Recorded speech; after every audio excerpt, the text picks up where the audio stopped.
Денис ненавидел свой новый жилой комплекс. ЖК «Светлореченский» рекламировали как оазис комфорта и европейского уюта в черте мегаполиса. Но на деле он оказался типичным человейником из 25 этажей, воткнутым на окраине города, между старым заброшенным депо и заболоченным пустырем. 25 этажей бетона, дешевой минваты и сотен чужих жизней, разделенных стенами толщиной в палец. Денису было 30. Он работал веб-дизайнером на фрилансе. Редко выходил из своей студии на 19 этаже и страдал от легкой формы агорафобии. Но больше всего его донимала бессонница. Город за окном никогда не затыкался. Выли сирены на шоссе, грохотали товарники на перегоне, а в вентиляции дома вечно стоял странный низкий гул, от которого закладывало уши. Шел второй час ночи. Денис стоял у окна, лениво помешивая остывший растворимый кофе. За стеклом висел плотный смоляной городской туман, подсвеченный снизу желтыми натриевыми фонарями. Дзынь! Звук пришел из коридора. Это был отчетливый, чистый звон прибывающего лифта. Вроде бы ничего необычного, если бы не одно «но». В их третьем подъезде грузовой лифт сломался еще месяц назад, а пассажирский двигался с таким жутким скрежетом и грохотом, что его проезд будил половину этажа. Этот же звук был другим, мягким, шелковистым, словно из дорогого пятизвездочного отеля. Денис, повинуясь непонятному импульсу, подошел к входной двери и посмотрел в глазок. Напротив его квартиры, в конце длинного серого коридора, тускло горели двери лифтяной шахты. Они были открыты. Из кабины изливался странный, густой свет. Не резкий, люминесцентный, как обычно, а мертвенно-синий, неоновый, какой бывает в круглосуточных азиатских закусочных. Из лифта никто не вышел. Кабина просто стояла, широко разинув зев, словно чего-то выжидая. Денис присмотрелся. Ему показалось, что внутри кабины на задней зеркальной стенке что-то написано. Буквы были крупными, темными, похожими на потеки засыхающей краски или мазута. Он зажмурился, потер глаза и снова прильнул к глазку. Из синего неона кабины медленно высунулась рука. Она была длинной, неестественно тонкой, обтянутой бледной, почти прозрачной кожей, сквозь которую четко просвечивали фиолетовые вены. Пальцы заканчивались длинными, аккуратно подстриженными, но абсолютно черными ногтями. Рука плавно потянулась к кнопке вызова на стене коридора, нажала ее, а затем также бесшумно скрылась в синем мареве. Двери лифта плавно закрылись. Снова раздался этот мягкий дзынь, и по стене поползла едва заметная вибрация. Кабина пошла вниз. Денис отшатнулся от двери. Сердце колотилось в горле. Кофе пролился на тапочки, обжигая кожу. Он бросился к компьютеру, судорожно открыв общедомовой чат в Телеграме, где обычно ругались из-за парковочных мест и невывезенного мусора. Скролля бесконечное сообщение, он наткнулся на закрепленный пост от пользователя под ником Катерина12. Пост был трехдневной давности. Уважаемые соседи, кто-нибудь знает, что за хрень происходит с лифтом по ночам? Приезжает после 2 часов, светится синим. Вчера моя дочка Лиза, 14 лет, пошла провожать подругу, зашла в него и до сих пор не вернулась. Полиция приняла заявление, но они говорят, что по камерам она вообще из подъезда не выходила. Видео с камер на нашем этаже за эту ночь просто стерто. Помогите. Ниже были десятки комментариев в стиле «меньше надо пить» или «наверное, к парню убежала». Но один комментарий, оставленный буквально час назад пользователем «Дядя Юра Обход», заставил Дениса похолодеть. Не ищите ее, Катя. Она в Светлореченском тупике. Этот дом построили на месте старых расстрельных рвов 30-х годов. Строители, когда котлован рыли, 300 черепов вывезли в Тихую, чтоб стройку не заморозили. Дом-то они подняли, да только заземление у него не в ту сторону ушло. Он теперь как губка, всю городскую гниль в себя тянет. Лифт этот не лифт вовсе, это рот. Не вздумайте заходить, если синим горит. Часть 2. Сосед с 7-го этажа. Утром городская реальность немного притупила ночной ужас. В окно светило серое, дождливое утро. На кухне шумел чайник, а по стене привычно бубнил телевизор. Денис решил, что у него просто начались галлюцинации на фоне хронического недосыпа. Мало ли что привидится в темноте через грязный глазок. Но зуд любопытства и остаточный страх не давали работать. Дизайн сайта для крупного автодилера никак не клеился. Около полудня Денис оделся, накинул куртку и решил спуститься на 7-й этаж. Именно там, судя по профилю, жил тот самый дядя Юра Обход. Пассажирский лифт, как обычно, встретил его скрежетом ржавых тросов и запахом мокрой псины. Кабина дергалась, застревая между этажами, но все же довезла его до 7-го. Коридор 7-го этажа отличался от Денисовского. Здесь не горела половина ламп. Со стен кусками облезала дешевая штукатурка. В воздухе стоял стойкий приторный запах сырости, какой бывает в старых овощехранилищах. Квартира 142. Дверь была старой, оббитой потрескавшимся дермантином, еще советского образца. Денис постучал. За дверью послышался тяжелый, шаркающий шаг. Заскрежетал старый дисковый замок. Дверь приоткрылась на длину массивной железной цепочки. В щели показалось лицо пожилого мужчины. На нем были огромные очки с толстыми линзами, за которыми его глаза казались выпученными, как у глубоководной рыбы. Седые, сколоченные волосы торчали во все стороны. «Вы из полиции?» — сиплым надсадным голосом спросил старик. «Нет, я Денис из 312-й, с 19-го этажа. Вы ночью в чате писали про синий лифт и про расстрельные рвы». Старик долго всматривался в него сквозь толстые стекла очков. Его зрачки судорожно подергивались, фиксируясь то на лбу Дениса, то на его шее. «Заходи!» Наконец выдохнул он и скинул цепочку.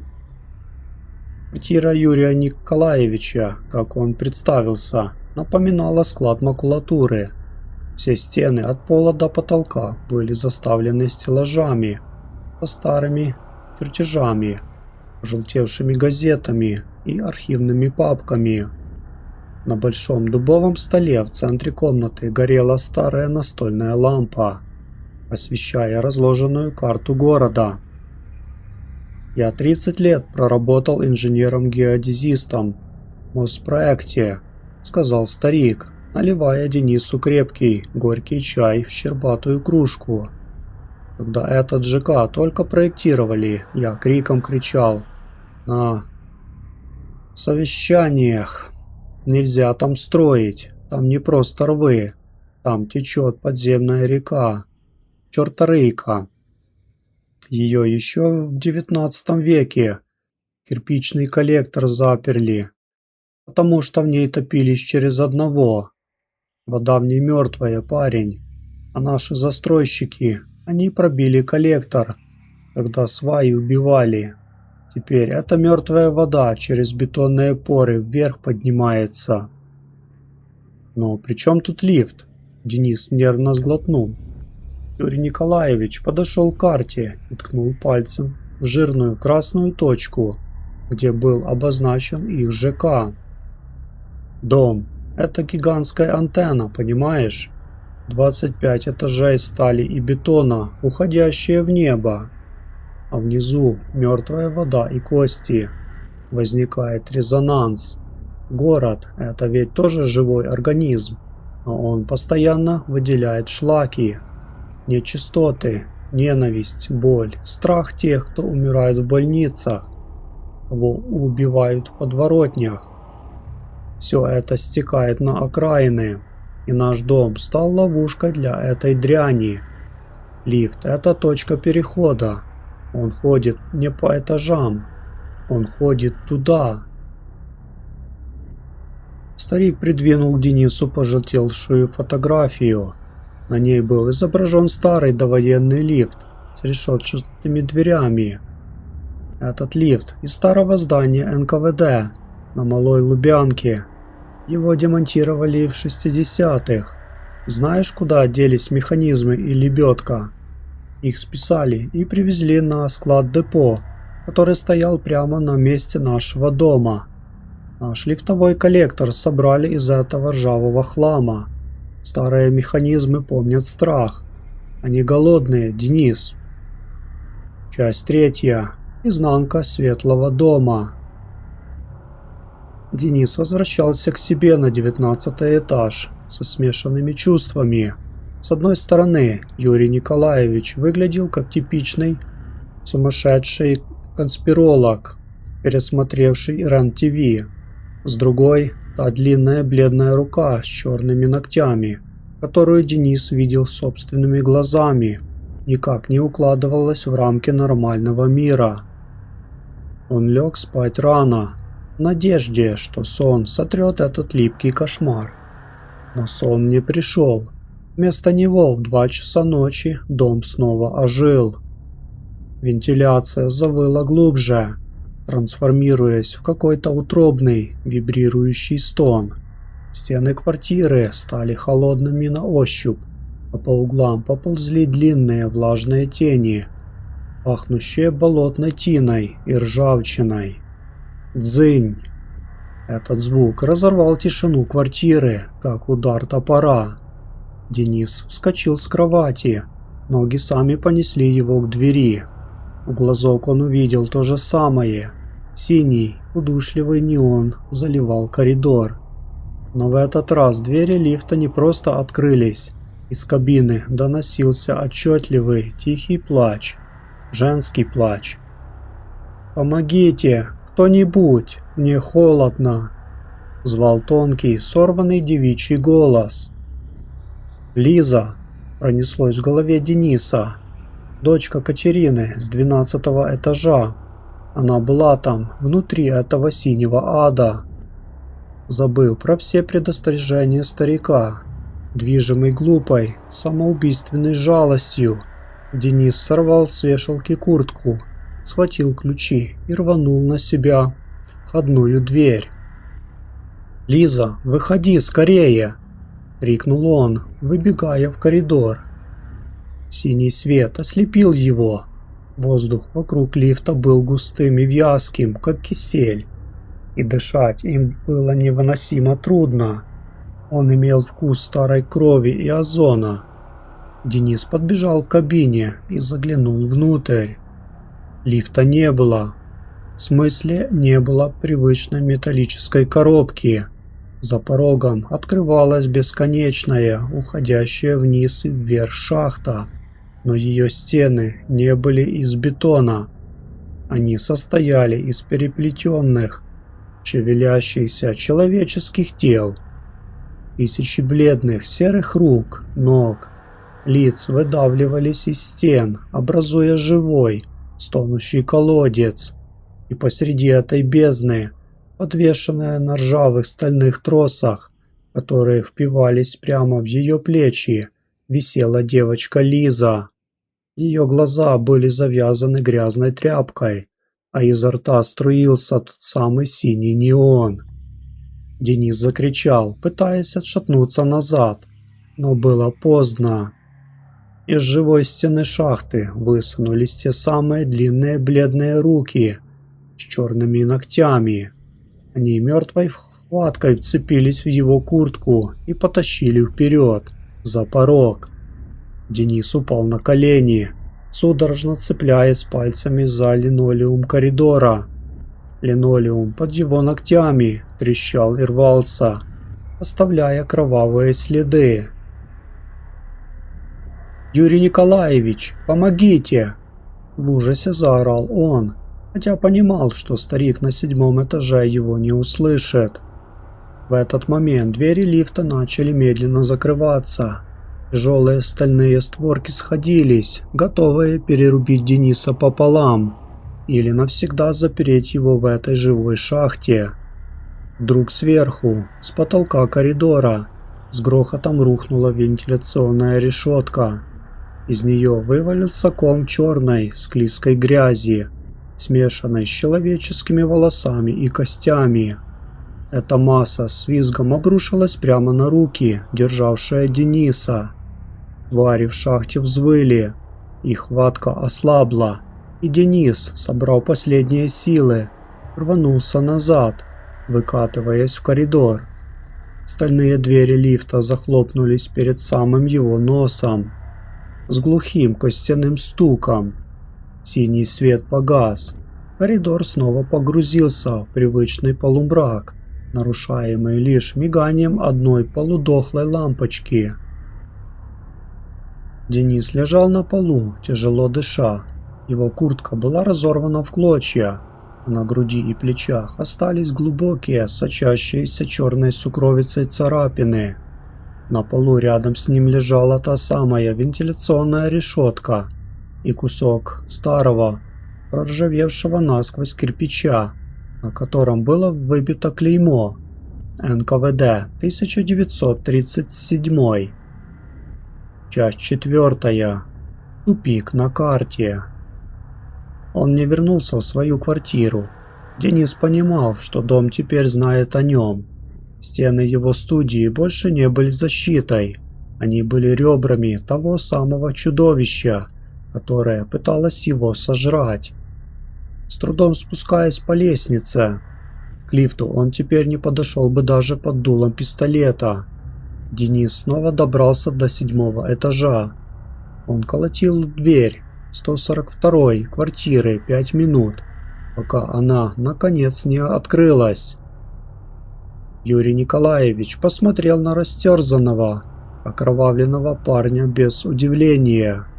Он лишь тяжело вздохнул и шире распахнул дверь. «Зашел все-таки», — тихо сказал старик. «Ну, проходи. Обрабатывать надо, а то загноишься. Мертвая вода, она такая, живую плоть быстро в кисель превращает». Пока старик промывал его раны вонючей перекисью, Денис, давясь словами, рассказал все, что видел. И живую шахту, и Лизу, и руки.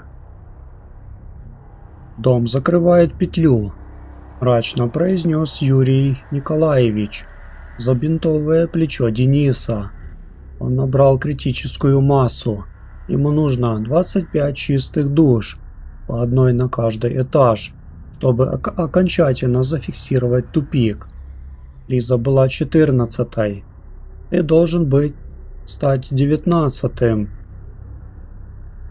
Если она наберет всех, дом просто исчезнет из городской реальности. Он уйдет туда, в изнанку, вместе со всеми нами.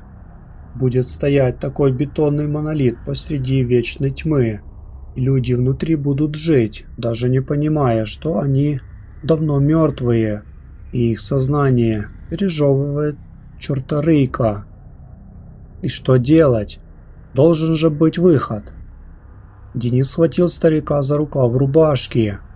«Давай вызовем МЧС, взорвем эту чертову шахту». Старик горько усмехнулся. «МЧС? Они приедут, посмотрят на нас, как на психов, и уедут. Для них тут все нормально. Наш дом, он ведь умный.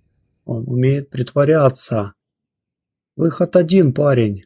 Нужно перерубить кабель заземления, который идет к коллектору черторыйки. Он находится в самом нижнем техническом ярусе, под подвалом. Туда нет лифта, слава богу, только дренажная лестница. Но там сейчас с самого логова вся грязь, что дом отфильтровал за 3 года, стекла туда. «Я пойду с вами», — твердо сказал Денис. Страх никуда не делся, но сидеть и ждать, пока лифт снова приедет за ним, было еще страшнее. Юрий Николаевич посмотрел на него сквозь свои толстые очки, и в его глазах впервые промелькнуло что-то похожее на уважение. «Ладно, бери вон тот лом у двери, а я возьму свою старую геодезическую мачете.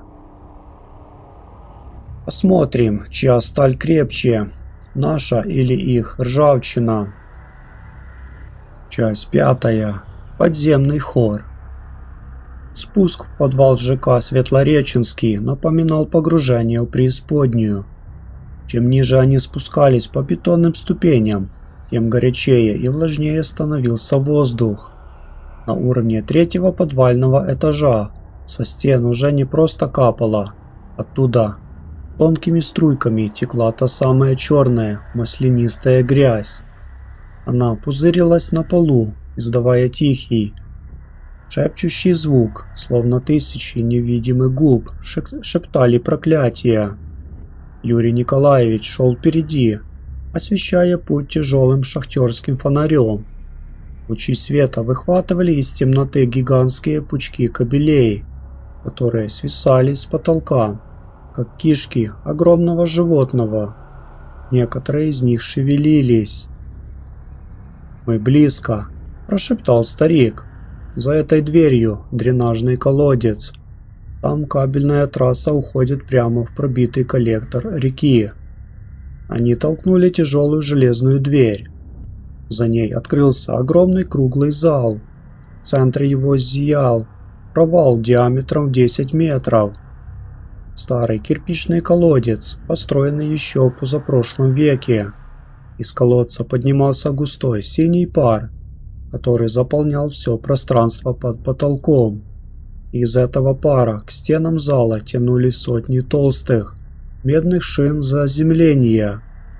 Но самым страшным было то, что стояло вокруг колодца.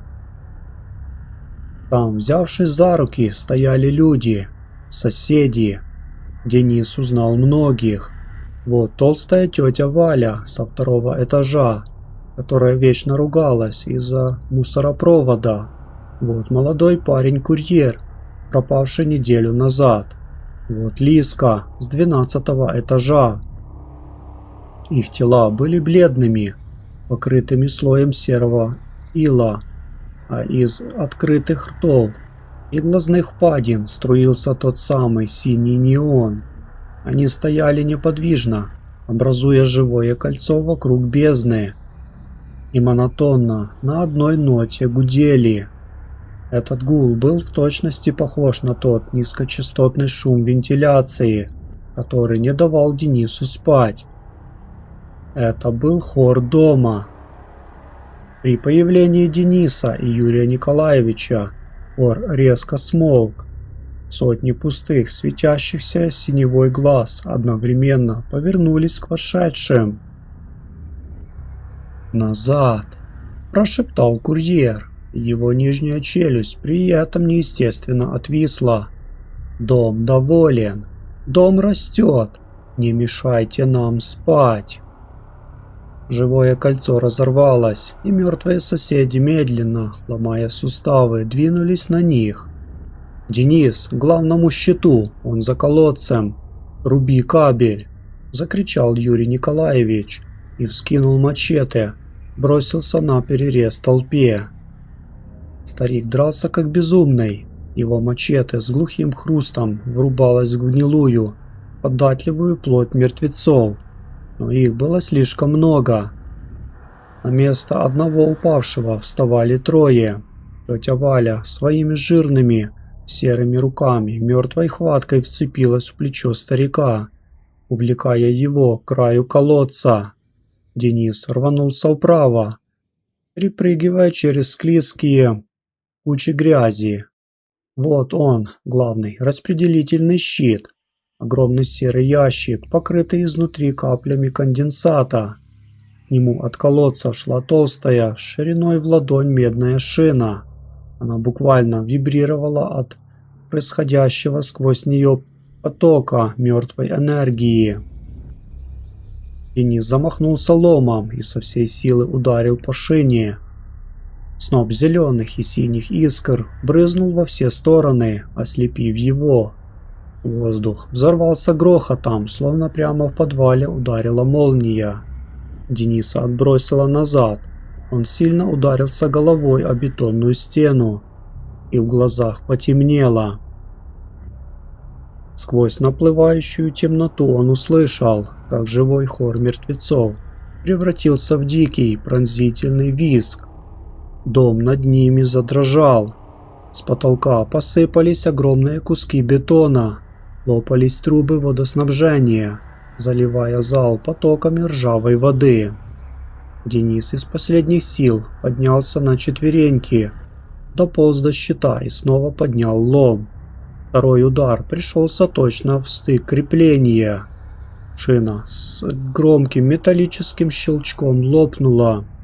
Ее отрубок шипением упал в синюю бездну колодца. Синий свет погас мгновенно. Вместе с ним исчез и гул. Наступила абсолютная звенящая тишина, нарушаемая лишь шумом льющейся из лопнувших труб воды. Эпилог.